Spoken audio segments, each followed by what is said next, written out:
Saya ini ketemu orang soleh. Ini orang soleh, Masya Allah. Disepakati bahwa ini adalah orang soleh, orang yang ahli ibadah, orang yang tidak pernah menyakiti orang lain. Tapi setiap kali saya lihat orang ini, kenapa saya itu bukan ingat Allah, malahan ingat utang.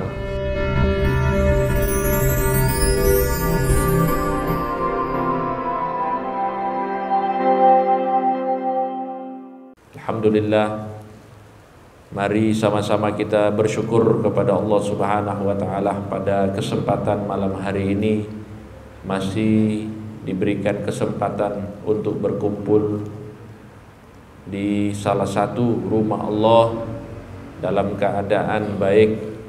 Insya Allah nikmat yang seperti ini selalu diberikan oleh Allah Subhanahu wa Ta'ala.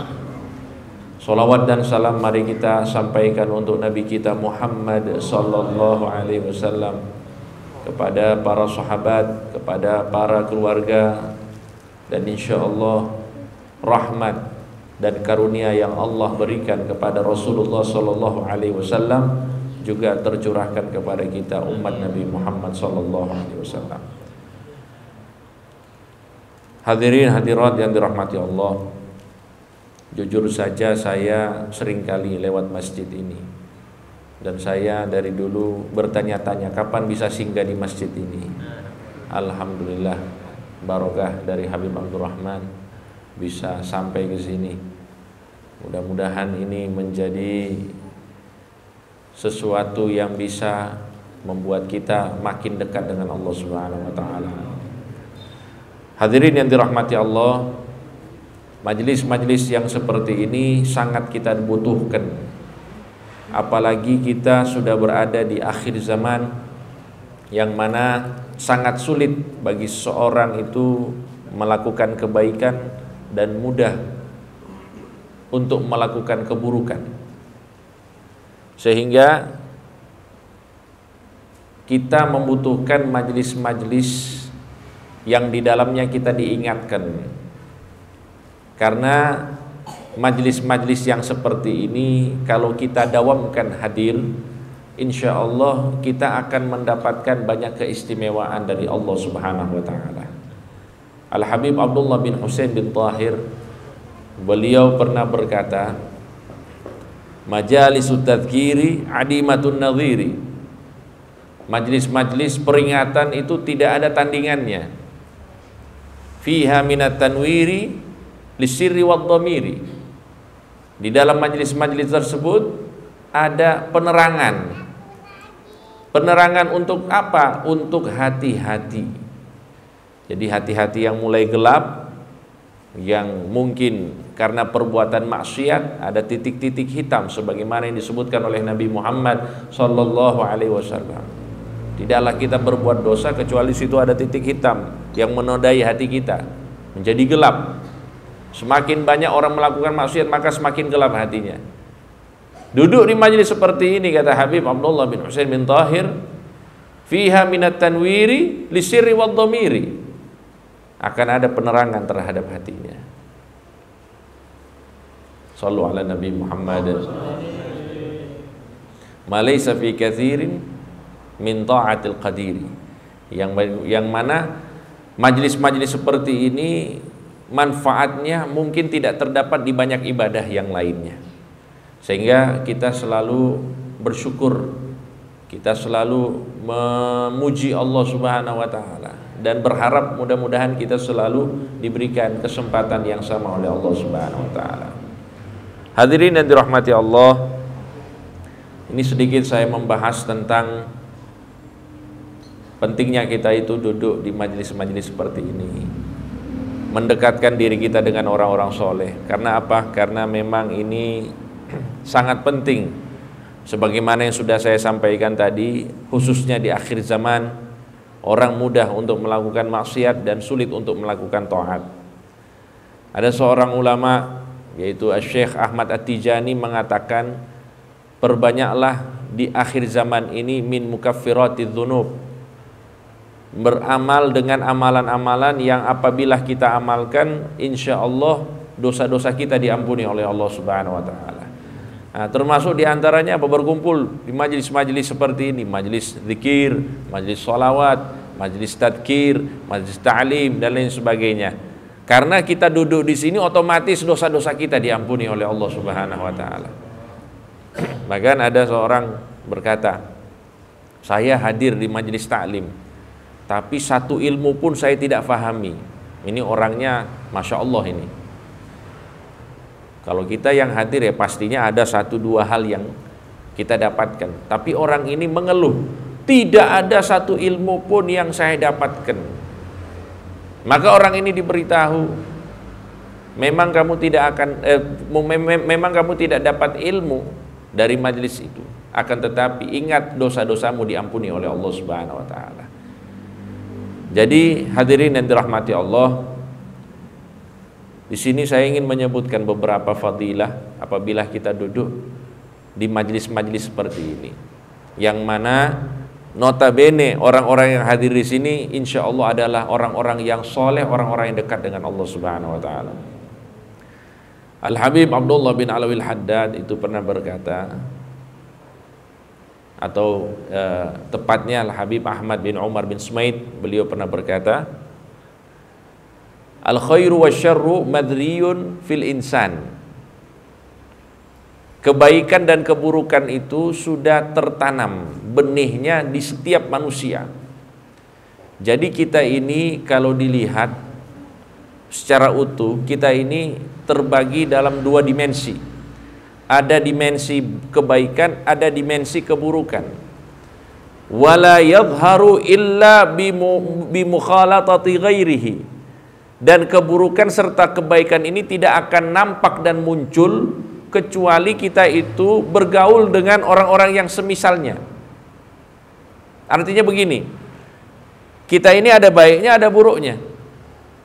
Kalau kita ingin yang muncul dari diri kita kebaikan, maka kita harus bergaul dengan orang-orang baik.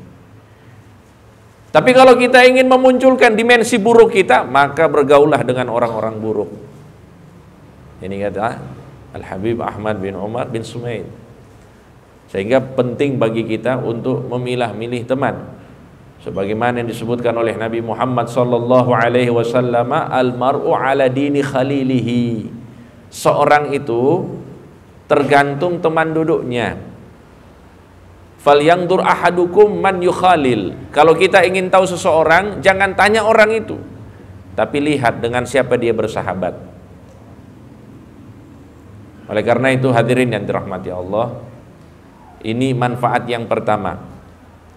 Kalau kita banyak duduk di majlis-majlis yang seperti ini, yang di dalamnya banyak orang-orang soleh, insya Allah akan muncul kesolehan dari diri kita, akan muncul kebaikan-kebaikan dari diri kita, sehingga sisi-sisi keburukan insya Allah sedikit demi sedikit bisa berangsur-angsur hilang. Amin, amin ya rabbal.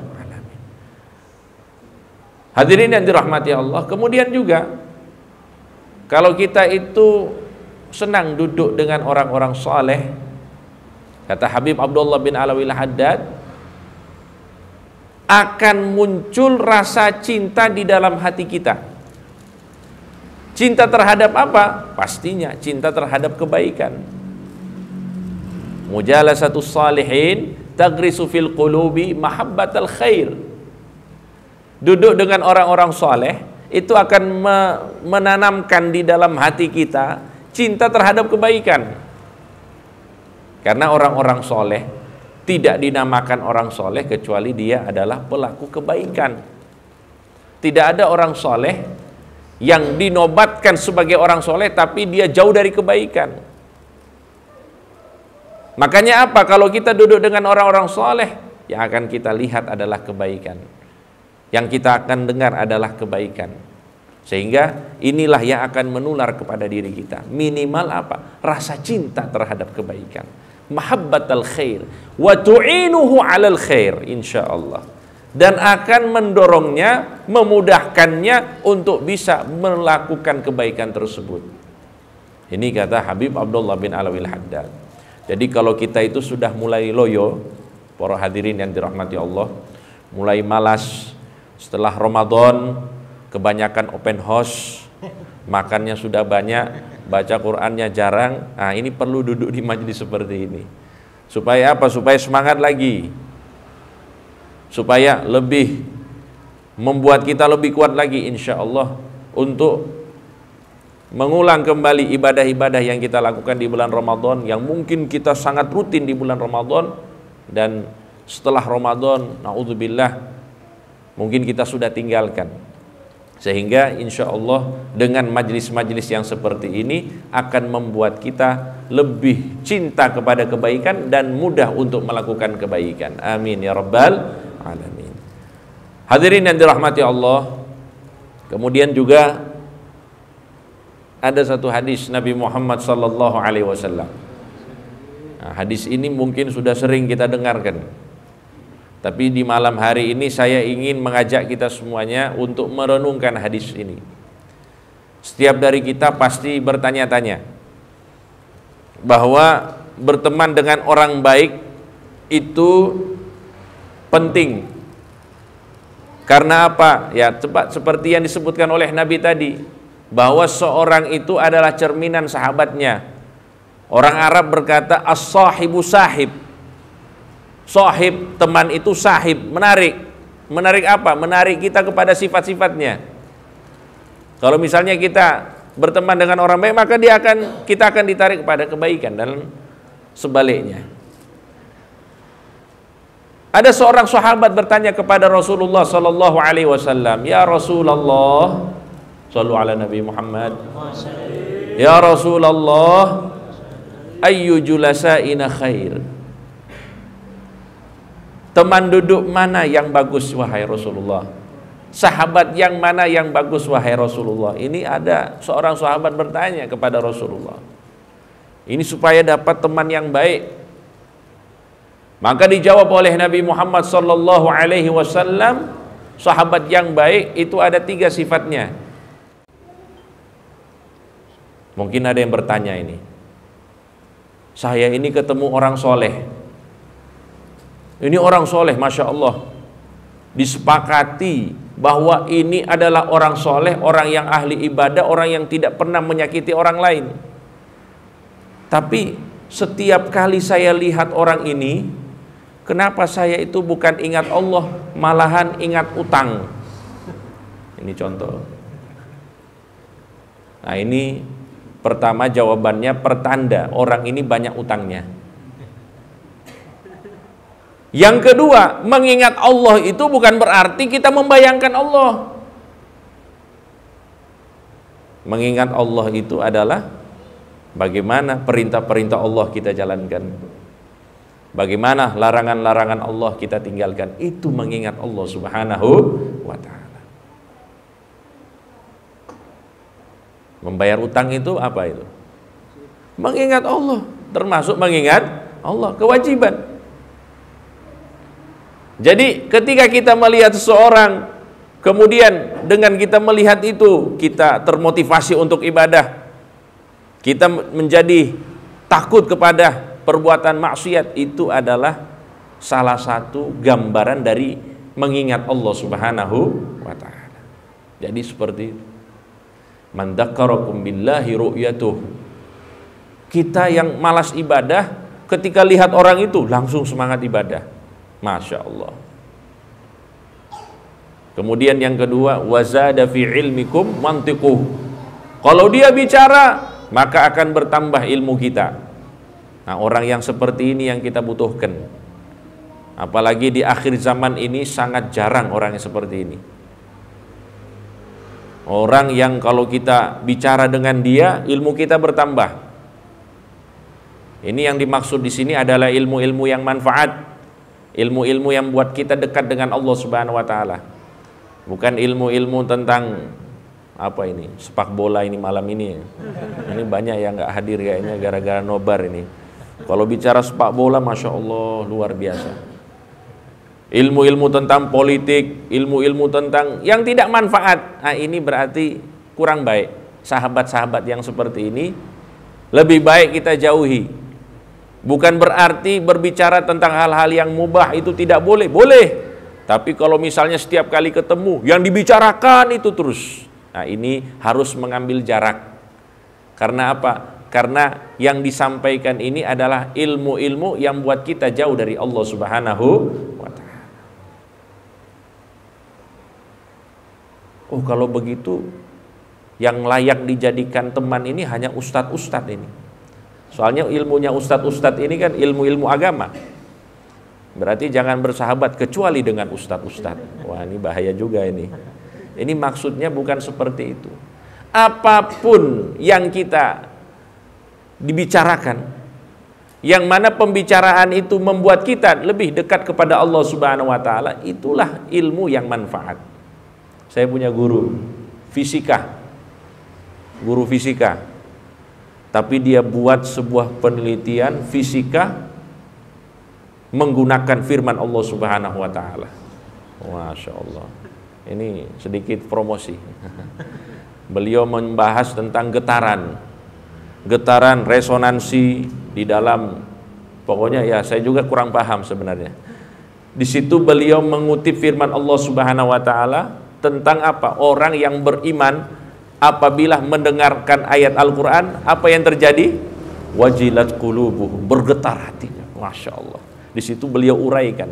Artinya apapun ilmunya, kalau mengantarkan kita kepada Allah Subhanahu wa ta'ala, maka itu adalah ilmu yang manfaat. Allahumma sholli ala Muhammad. Hadirin yang dirahmati Allah. Kemudian yang terakhir yaitu wa dzakkarakum bil akhirati ru'yatu. Wa dzakkarakum bil akhirati ilmuhu. Ilmunya itu selalu mengingatkan kita dengan negeri akhirat. Nah, ini juga termasuk yang akan kita dapatkan di setiap kali kita hadir di majlis-majlis seperti ini. Kita diingatkan kembali tentang apa yang akan kita hadapi kelak nanti di hari kiamat, menghadap Allah Subhanahu wa ta'ala, apa saja persiapan-persiapan kita, sehingga ini insya Allah akan membuat kita semakin dekat dengan Allah Subhanahu wa ta'ala. Dan semoga kita semuanya yang ada di sini, keluarga kita, orang-orang yang kita cintai, semuanya diselamatkan oleh Allah Subhanahu wa ta'ala.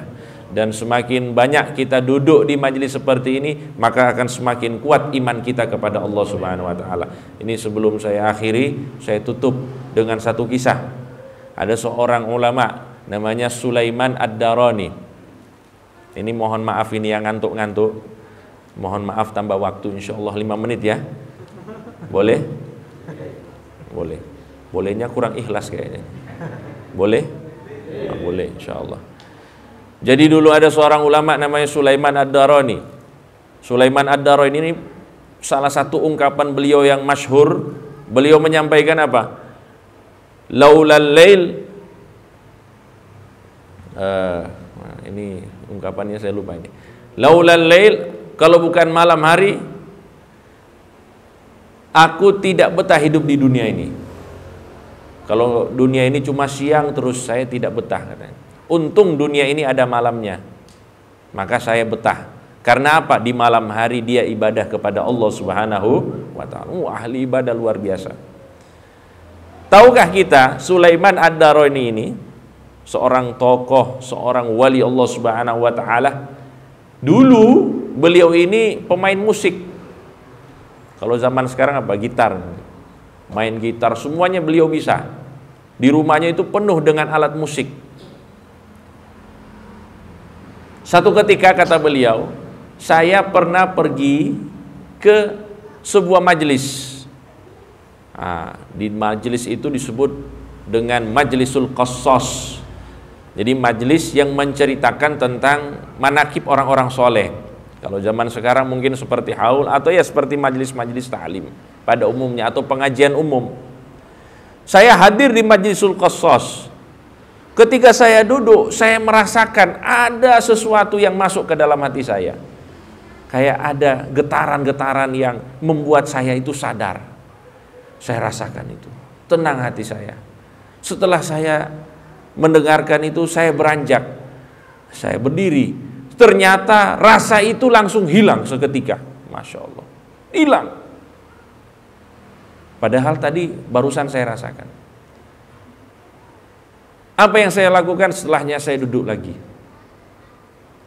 Ternyata setelah saya dengarkan kisah-kisah orang-orang soleh dan lain sebagainya, Ternyata rasa itu muncul lagi. Saya berdiri, masih ada rasanya. Saya jalan, tengah jalan hilang rasanya. Kata Sulaiman Ad-Darani, saya pulang lagi ke Majlisul Qasas tadi. Saya dengarkan lagi kisah-kisah orang soleh, Masya Allah. Kembali lagi rasa itu muncul. Saya berdiri dari majelis itu, saya jalan, rasanya masih ada. Tapi sampai di rumah, rasanya hilang. Jadi istilahnya apa? Ya, benih-benih hidayah itu mulai hilang ketika dia sampai di rumah. Maka dia bilang, saya memutuskan mulai saat ini semua alat-alat musik saya hancurkan. Ini bukan berarti apa ya, saya tidak berbicara tentang hukum-hukum. Tapi di sini saya ingin menyampaikan ibrah, pelajaran bahwa semakin kita itu dekat dengan majlis-majlis seperti ini, maka akan semakin kuat iman kita kepada Allah Subhanahu wa taala. Mudah-mudahan kita selalu didekatkan oleh Allah Subhanahu wa taala dengan majlis-majlis orang-orang soleh dan selalu dekat dengan orang-orang soleh. Sehingga kita meninggal dalam keadaan husnul khatimah insyaallah. Amin ya rabbal alamin. Sallallahu ala sayyidina Muhammadin wa ala alihi wa sahbihi wasallam. Walhamdulillahi rabbil alamin wal afu minkum.